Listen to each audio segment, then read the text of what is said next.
There are many Genesis games that gets talked about to death, but what about the ones that don't seem to get much attention? I am the Game Collector, and this is Second Opinion Games, and today we're gonna look at the top 10 hidden gems for the Sega Genesis that no one talks about.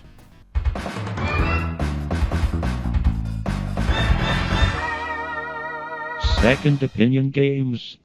At number 10, we have The Batman. This was based off the 1989 movie. Well, the NES counterpart seems to get most of the attention with its all purpley colors. Batman on the Sega Genesis is completely forgotten about, even though it's more true to the movie. Heck, Batman himself doesn't even turn his head at all. He always just moves his whole body left and right.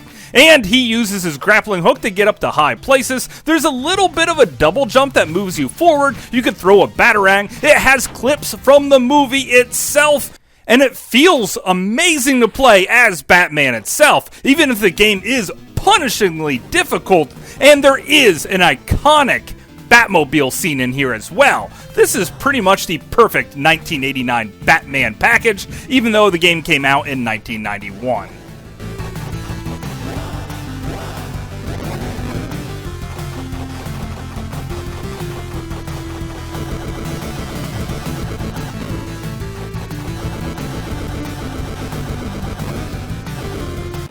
Number 9, we have El.Viento, made by Wolf Team. This is an action platformer game that's completely in 2D with a very pretty slender girl as your main protagonist that also has green hair. She has magic where she can shoot fireballs out and can throw knives and kill nearly everything, including cars, which she makes explode in the biggest possible way. Matter of fact, everything about this game seems totally extreme.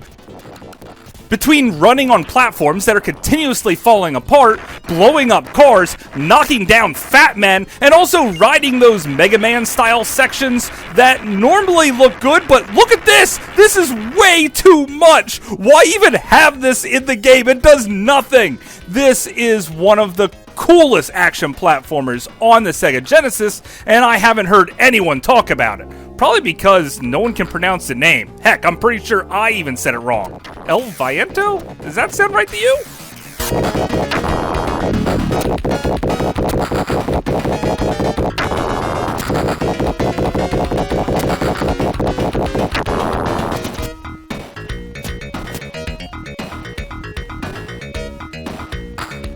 Number 8, Gadget Twins. This seems to be in the Twin B family. It's a 2D side-scrolling shoot-'em-up where you don't shoot bullets. No, you punch everything with punching gloves. At least until you make it to the shop, where then maybe you could upgrade them to bigger punching gloves, or maybe not even punching gloves at all. Something that might actually be useful. This is really tough, and that's probably because the post-hit invulnerability just isn't there, meaning one enemy can completely drain your life. But if you stick with it, you'll find yourself getting stronger as you play through the game. Collecting all the coins to power up is very welcome in this game because it gives you a reason to see what's behind the next corner and the next level. The music here is pretty darn good as well, and even though it looks like it's completely for kids, it's actually way too difficult for the kiddies. So make sure you pick this one up and sink a lot of time into it.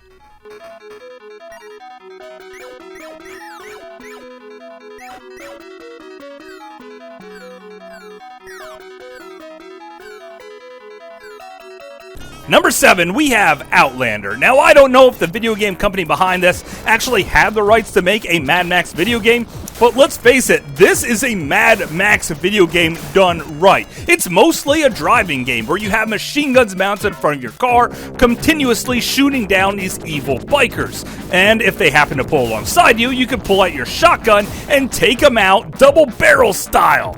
Now, you could also slam on your brakes and have them hit the back of your car and shoot up over your hood. Man, this is gruesome. Now, the whole game doesn't take place just inside your car. Sometimes you're going to have to forage for gas and more ammo, but if you happen to run out of ammo in your trusty shotgun, well, then this segment becomes completely unplayable. This is a tough as nails game that will leave you even enjoying dying because it looks just like the freaking movie. Holy crap, this whole thing is completely over the top, and it is a heck of a lot of fun, especially because it's just the Road Warrior, only in video game form.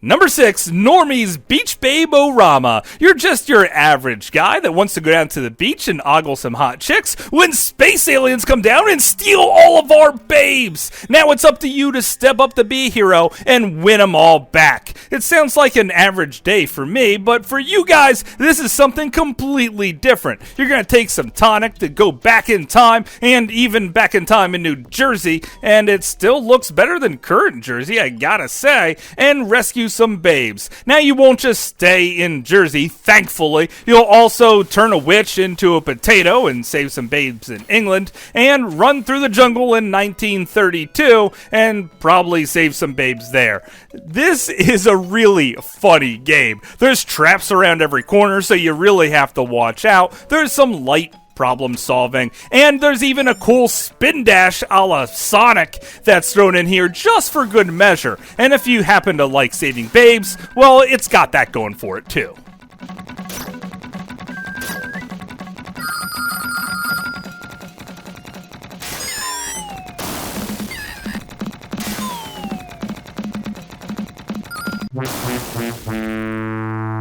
Number 5, we have Crystal Ponytail. If you wanted to know what royalty-free music sounds like on the Sega Genesis, well then this is definitely the game for you. It's a very light action platformer puzzle game where you play as a pony trying to save your pony friends from an evil wizard who captured them. Now you'll have to collect different gems in order to unlock the ponies, and in order to get the gems you'll probably have to do something else. You'll pick up clues on your journey along the way, and there's not many enemies in this game at all. But sometimes this evil wizard comes out and tries to stomp you down, and you have to jump your horse body into him to hurt him and send him back away.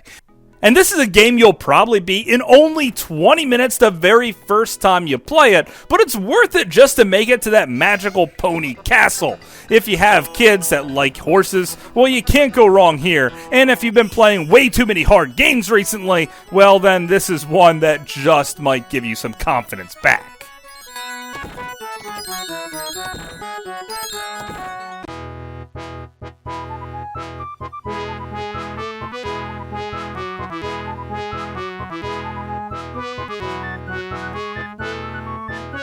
Number 4, we have Bimp and Run. This is a speedboat game where you have to chase down evil bad guys and blow them the heck up. Now, it is somewhat open world here because you have to check your map to find different objectives that you have to do. Sometimes it could be as easy as just chasing down another speedboat, and other times you'll have to take out radar stations all over many islands up and down this open world. Now, I love the water effects here, and I really like taking out helicopters with my rockets and destroying different boats with my machine guns. This is one of the coolest games on the Sega Genesis, and I cannot believe it didn't get far more attention. The graphics hold up really well, and there's some tight gameplay here also, but there is the inevitable one-hit kills, so it's going to be somewhat frustrating. Luckily, there's infinite continues, so as long as you keep at it, you'll end up beating the game in no time. And did I mention how beautiful it is?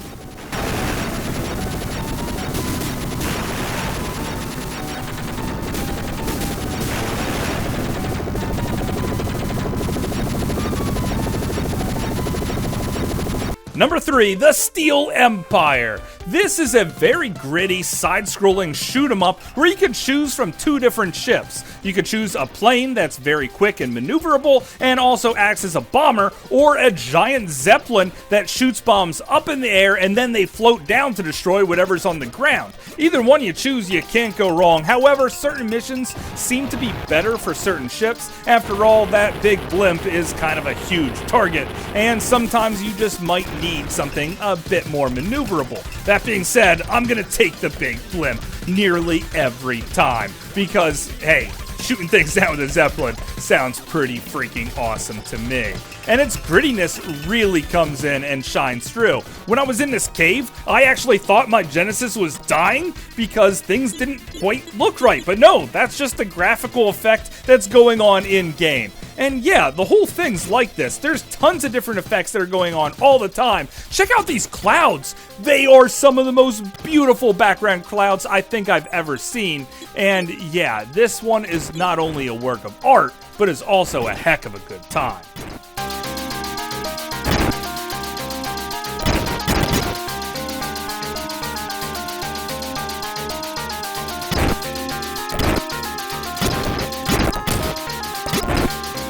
Number 2, Tomic Robo Kid.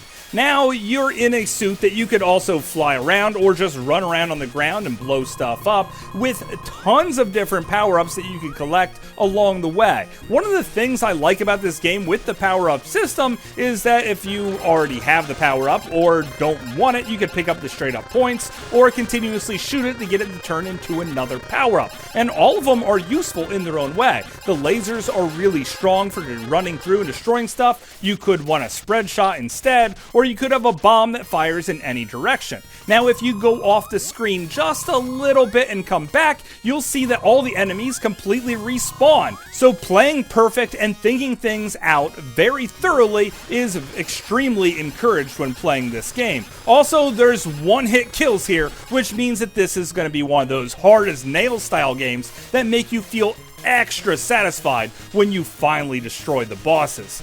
And when you do, you'll probably enter a one-on-one fight with another robot that reminds me of the Atari 2600 game Outlaw, and anything that reminds me of that kind of has to be on this list. And I haven't heard a single person ever even mention this game.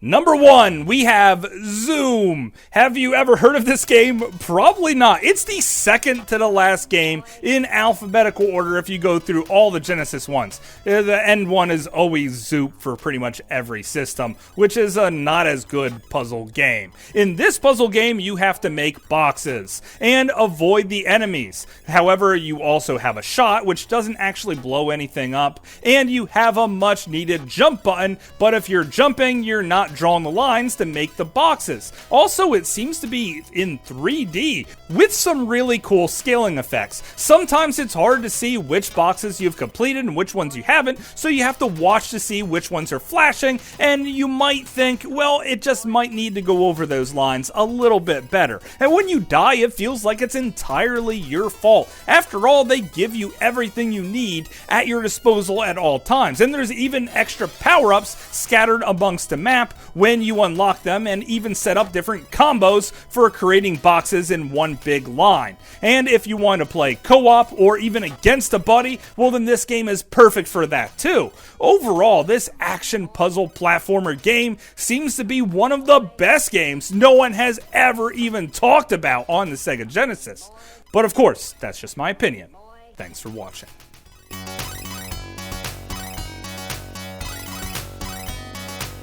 Come on, boy.